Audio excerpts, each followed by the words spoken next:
Hello students, कैसे हैं आप सब लोग। मैं कपिल कुमार शर्मा एक बार फिर आप लोगों के सामने एक नई वीडियो लेकर आया हूं और ये वीडियो मेरी क्लास 12th के स्टूडेंट्स के लिए है। जैसा कि आप लोग जानते हैं कि मैं बैंकिंग सब्जेक्ट्स में कुछ टॉपिक्स लगातार करा रहा हूं और अभी 2 दिन से कुछ समस्या के कारण मैं वीडियो अपलोड नहीं कर पाया था, लेकिन आज फिर से हम अपने छूटे हुए पार्ट्स को, जो पार्ट हमने पिछली वाली वीडियो में अधूरा छोड़ दिया था, उस भाग को, उस पार्ट को थोड़ा आगे बढ़ाने की कोशिश करते हैं।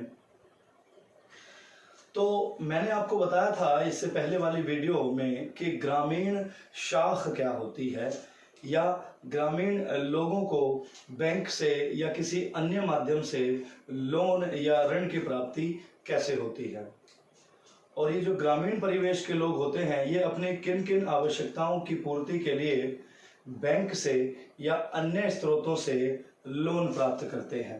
जैसा कि मैंने आपको बताया था, उत्पादक लोन और गैर उत्पादक लोन 2 प्रकार से बताए थे, और आपको ये भी बताया था कि लोन जो है कितने प्रकार से ये प्राप्त करते हैं, जैसा कि अल्पकालीन, मध्यकालीन और दीर्घकालीन लोन प्राप्त करते हैं।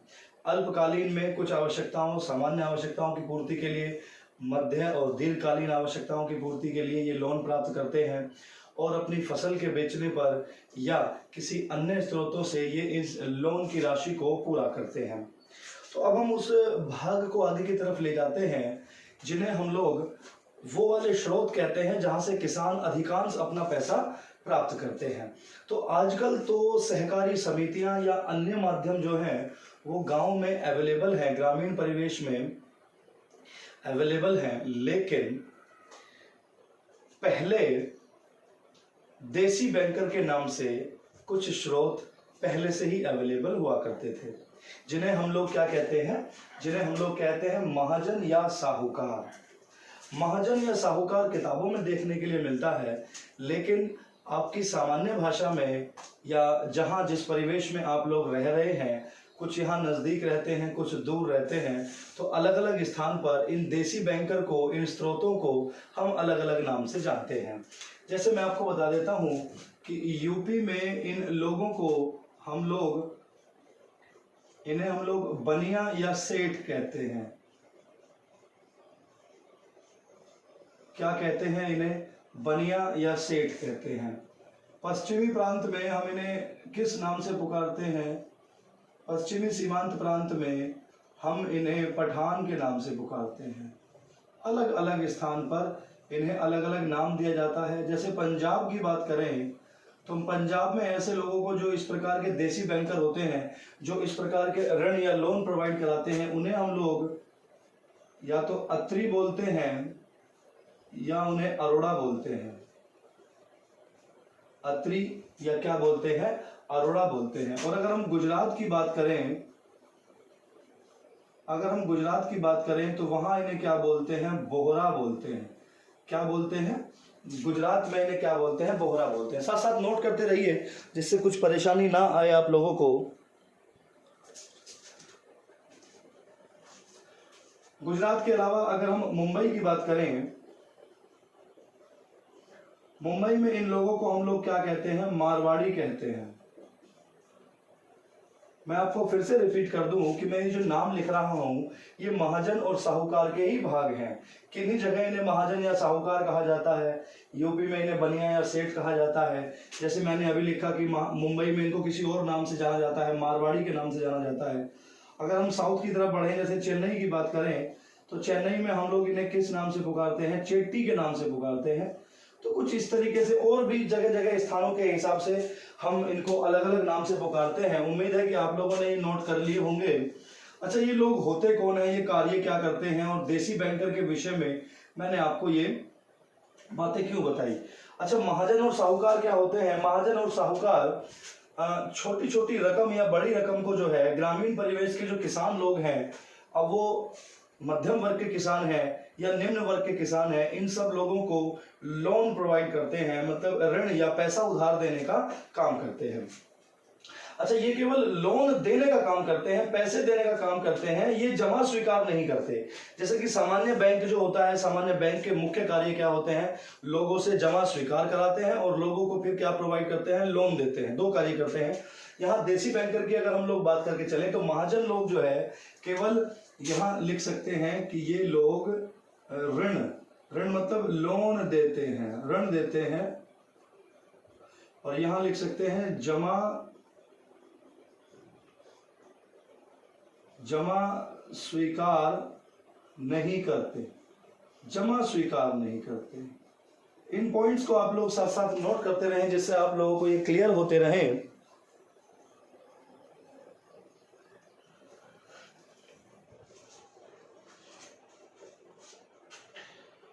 तो इसे हम यहां मिटा लेते हैं आसानी से। तो ये जो महाजन और साहूकार है, मैंने आपको बताया कि जो ग्रामीण जो शाख होती है, ग्रामीण शाख को ये पूरा करने का काम करते हैं। ग्रामीण परिवेश में जितनी भी शाख की आवश्यकता है, उधार के पैसे की आवश्यकता है, उसे ये पूरा करने की कोशिश करते हैं। अच्छा, ये महाजन होते कितने प्रकार के हैं, तो हमने महाजनों को दो भागों में डिवाइड करने की कोशिश की है कि महाजन एक तो पेशेवर होते हैं और एक गैर पेशेवर होते हैं, और इन्हें हम लोग व्यवसायी या अव्यवसायी भी कह सकते हैं। इस बात को थोड़ा सा ध्यान देने की कोशिश करेंगे। अच्छा, पेशेवर कौन होते हैं? पेशेवर तो वो व्यक्ति होते हैं जो कोई और काम नहीं करते, केवल उनका कार्य क्या होता है, वो लोन देने का काम करते हैं, वो ब्याज पर पैसे देने का काम करते हैं, वो लोगों को लोन देने का काम करते हैं, ऋण देने का काम करते हैं, उधार बांटते हैं पैसा। इसके लिए जो पेशेवर व्यक्ति हैं ये लगातार एक स्थान से दूसरे स्थान पर आते जाते रहते हैं और लोगों को सिक्योरिटी पर, कुछ गारंटी पर ये लोग पैसा देते रहते हैं। इनका मुख्य कार्य यही होता है जो पेशेवर व्यक्ति होते हैं। नोट कर सकते हैं इन पॉइंट्स को आप अपने कॉपी में धीरे धीरे से सारी चीजों को। इस प्रकार के जो व्यक्ति होते हैं इन्हें हम लोग कुछ और नाम से भी पुकार सकते हैं, जैसे फेरी वाले, या और भी एक नाम और भी लिख सकते हैं, किश्तिये कहते हैं। किश्तिये कौन होते हैं? जो पैसे को किश्तों में लेते हैं। मतलब या तो अधिकांश आजकल परिवेश में क्या चल रहा है कि पैसा उधार देने के बाद में रोज के बेसिस पे, प्रतिदिन के आधार पर वहां से पैसा आ रहा है, या हफ्ते के आधार पर आ रहा है, या महीने के आधार पर पैसा आ रहा है। तो हम इस प्रकार के जो लोग होते हैं पेशेवर है, ये अन्य कोई कार्य नहीं करते, केवल इनका काम क्या होता है, पूरे दिन एक स्थान से दूसरे स्थान पर विचरण करना। विचरण मतलब चलना फिरना, और लोगों की जो शाख है, जो उधार की जो जरूरत है, उनको पूरा करते हैं ये। जबकि गैर पेशेवर वाले कौन होते हैं? ये व्यक्ति वो होते हैं जो पैसा तो उधार देते हैं, ये महाजन और साहूकारी का काम तो करते हैं, देसी बैंकर भी कहते हैं इन लोगों को, लेकिन ये अन्य कार्य भी करते हैं। अन्य कार्य का मतलब है जैसे कोई वकील हो सकता है, कोई दुकानदार हो सकता है, कोई ज्वेलर्स हो सकता है, या कोई और बिजनेसमैन हो सकता है जो अपना काम करने के साथ साथ ये महाजन और साहूकारी का काम भी करते हैं, लोगों को पैसा उधार देने का काम भी करते हैं। तो उन्हें हम लोग क्या कहते हैं? गैर पेशेवर जो है क्या बोलते हैं? महाजन या साहूकार बोलते हैं। ये पॉइंट साथ साथ नोट करते रहे, मैं अलग हट जाता हूं।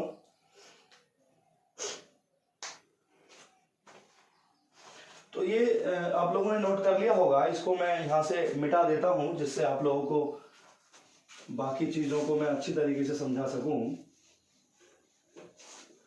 अभी हमें क्या समझना है? स्वयं के धन का प्रयोग। स्वयं के धन के प्रयोग से क्या मतलब है? यहां जो अगली हेडिंग है, वो अगली हेडिंग ये बताती है विशेषता में कि ये साहूकार और महाजन की ये विशेषताएं होती हैं। क्या होती हैं? विशेषताएं होती हैं। ऐसी कौन कौन से गुण पाए जाते हैं इन साहूकारों में?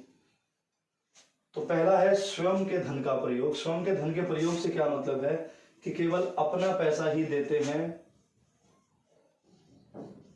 अपना धन, अपना धन, जो अपने पास अवेलेबल पैसा है उसी पैसे को मार्केट में बांट देते हैं, उधार दे देते हैं और उस उधारी पर कुछ ब्याज के रूप में पैसा रिसीव करते हैं, उन्हें हम लोग क्या कहते हैं, स्वयं के धन का प्रयोग। तो जितने भी महाजन लोग होते हैं या साहूकार लोग होते हैं वो केवल अपने पैसे का प्रयोग करते हैं, किसी और से पैसा नहीं लेते हैं। उसके बाद है समय जो है अनिश्चित होता है। समय अनिश्चित का मतलब है कि पूरे वर्ष ये जो है पैसे देने का कार्य करते हैं। ये ऐसा नहीं है कि एक बार 2 साल के लिए पैसा दे दिया तो उसके बाद ये काम खत्म हो जाता है। साहूकारी का काम और महाजनी का काम ऐसा है जो लगातार चलता रहता है। एक आदमी ने पैसे ले लिए, फिर दूसरे ने ले लिए, फिर 5वें ने, फिर 10वें ने, इस तरीके से लोग पैसा वापस करते रहते हैं और ये और उधारी धीरे धीरे देते रहते हैं। तो इसमें कोई समय निश्चित नहीं होता है कि ये साहूकारी और महाजन के लिए आपके पास केवल 5 साल है या 2 साल है, ये समय जो है अनिश्चित होता है। उसके बाद है जमानत और गैर जमानत पर, मतलब इन्हें हम लोग ऐसा बोल सकते हैं कि भाई पैसा उधार दिया किस चीज पर जाएगा, या तो सिक्योरिटी पर हो, किसी की गवाही दे दी जाए, या अपने पास कोई ऐसी वस्तु हो जिसे साहूकार और महाजन के पास गिरवी रख दिया जाए और गिरवी रखकर फिर पैसा वहां से प्राप्त कर लिया जाए। तो ये जो साहूकार और महाजन होते हैं ये जमानत पर भी पैसा देते हैं, और अगर इनसे कोई खास परिचित व्यक्ति है तो उसको ये गैर जमानती आधार पर भी पैसा दे देते हैं, कोई उससे चीज को गिरवी नहीं रखवाते। अन्य व्यापारिक कार्य मैंने बताया कि कोई डॉक्टर भी हो सकता है, कोई लॉयर भी हो सकता है, कोई शॉपकीपर भी हो सकता है, कोई शॉप भी चलाने वाला हो सकता है, कोई ज्वेलर भी हो सकता है। मतलब कहने का मतलब ये है कि जैसे मैंने बताया पेशेवर और गैर पेशेवर जो व्यक्ति होते हैं वो भी कार्य करते हैं। तो ये जो महाजन और साहूकार होते हैं ये अपना काम तो अलग से करते रहते हैं मार्केट में, इसके साथ साथ ये लोगों को पैसे उधार देने का भी कार्य करते हैं। उसके बाद उत्पादक और अनुत्पादक से क्या मतलब है कि जो लोन प्रोवाइड करते हैं ये प्रोडक्टिव और नॉन प्रोडक्टिव दोनों तरीके का होता है। प्रोडक्टिव का मतलब होता है, मैंने बताया था कि अपनी खेती में अपने किसान जो है अपने खेत में किसी फसल को उगाने के लिए, बीज खरीदने के लिए, यूरिया खरीदने के लिए, या अपने घर में पशु को खरीदने के लिए, पशुपालन के लिए जो है जो लोन लेते हैं तो वो कहलाता है उत्पादक लोन। अनुत्पादक लोन जिससे कोई प्रोडक्शन तो हो नहीं रहा, कोई चीज उत्पन्न तो हो नहीं रही, लेकिन जैसे जमीन खरीदने में, ट्रैक्टर खरीदने में या बेटी की शादी में, इस प्रकार के कार्यों में जो लोन लिया जाता है उसे क्या कहते हैं, अनुत्पादक लोन कहते हैं। तो ये जो महाजन और जो साहूकार होते हैं ये दोनों तरह का जो लोन है वो प्रोवाइड करते हैं, दोनों तरह का लोन ये देते हैं। उसके बाद है मध्यकालीन और दीर्घकालीन। सेम ऊपर वाली हेडिंग को ही विशेष रूप से थोड़ा सा विस्तार कर दिया है कि जो साहूकार और महाजन होते हैं वो मध्यकालीन और दीर्घकालीन लोन देते हैं। तो लोन मैंने आपको 3 तरह से बताए थे। एक तो अल्पकालीन था, अल्पकालीन में क्या बताया था, 0 से लेके 1 वर्ष तक, ध्यान देंगे। और मध्यकालीन में क्या बताया था, लगभग 1 वर्ष से लेकर 5 वर्ष तक का जो लोन होता है। और जो दीर्घकालीन जो लोन होता है वो क्या होता है, 5 वर्ष से लेकर लगभग 20-25 साल तक का जो लोन होता है वो दीर्घकालीन लोन होता है। तो ये जो साहूकार और महाजन होते हैं, जो देसी बैंकर होते हैं, ये मध्यकालीन लोन और दीर्घकालीन लोन अधिकांश रूप से देते हैं और आगे भी देते रहेंगे। ऊंची ब्याज दर, बैंक से अगर आप नॉर्मल बैंक से जाकर लोन लेने की कोशिश करते हैं तो वहां की जो इंटरेस्ट रेट होता है, जो ब्याज की जो दर होती है वो कम होती है। किसके कंपैरिजन में, महाजन और साहूकार के कंपैरिजन में। तो साहूकार और महाजन अगर पैसा देते हैं तो इनके जो ब्याज है, जो ये लोग महाजन और साहूकार लोगों से जो ब्याज प्राप्त करते हैं उसकी दर ज्यादा होती है, ज्यादा ब्याज प्राप्त करते हैं। गोपनीय सूचना के बारे में बात करते हैं, सूचना को गोपनीय रखते हैं, कॉन्फिडेंशियल रखते हैं, कॉन्फिडेंशियल इंफॉर्मेशन की। जैसे अगर किसी व्यक्ति ने लोन को प्राप्त कर लिया है इनसे या पैसा उधार ले लिया है तो उसके खाते को या उसकी जानकारी को ये अपने पास कॉन्फिडेंशियल रूप से रखते हैं, किसी को बताते नहीं है कि हमने ये पैसा इसको दे दिया है। तो ये जो बात है ये उस चीज को एक्सप्लेन करती है। तो लगभग मैंने आपको 8 तरह की विशेषताएं बताई जो महाजन और साहूकारों में प्राप्त होती है। जितने भी कॉमर्स साइड के स्टूडेंट्स हैं वो ज्यादा से ज्यादा इस वीडियो को देखें और सभी पॉइंट्स को समझने की कोशिश करें। समय कम होने के कारण थोड़ा सा स्पीड ज्यादा रखनी होती है। यदि आप लोग समझ पा रहे हैं तो बेहतर है, और अगर मेरी पढ़ाने की स्पीड से अगर कोई समस्या है तो आप मुझे कमेंट बॉक्स में बता सकते हैं। मैं आगे आने वाली वीडियो को फिर धीरे धीरे बताऊंगा। और जो स्टूडेंट्स पहली बार वीडियो देख रहे हैं, मैं उनसे रिक्वेस्ट करना चाहूँगा कि यूट्यूब चैनल जो है हमारा, उसे सब्सक्राइब करते रहें और आगे आने वाली वीडियो को लगातार प्राप्त करते रहें। नमस्कार।